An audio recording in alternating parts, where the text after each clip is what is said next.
India ஃபுல்லாகவே 20% people வந்து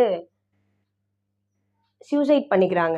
என்ன காரணம் அப்படின்னு கேட்டால், டிப்ரெஷன் அப்படின்ற ஒரு காரணத்துக்காக சூசைட் பண்ணிக்கிறாங்க. மன அழுத்தம், முக்கியமாக கேர்ள்ஸ். கூடவே சேர்த்து எல்லா இண்டஸ்ட்ரியிலையுமே திடீர் மரணங்கள் ஏற்படுது. அந்த மரணத்துக்கான காரணங்கள் என்னென்னு விசாரிக்க பக்கத்தில் போனால் டிப்ரெஷன் அப்படின்னு ஈஸியாக முடிச்சுட்டு போயிடுறாங்க. Pop industry, pop industry, Korean music, அந்த இண்டஸ்ட்ரியில் இருக்கிற எல்லாரையும் பார்க்க அவ்வளோ அழகாக இருப்பாங்க.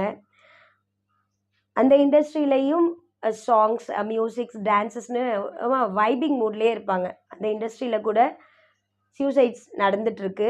காரணம் டிப்ரெஷன் அப்படின்னு சொல்கிறாங்க. இந்தியா ஃபுல்லாகவே 20% பீப்புள் வந்து சூசைட் பண்ணிக்கிறாங்க. என்ன காரணம் அப்படின்னு கேட்டால், டிப்ரெஷன் அப்படின்ற ஒரு காரணத்துக்காக சூசைட் பண்ணிக்கிறாங்க. மன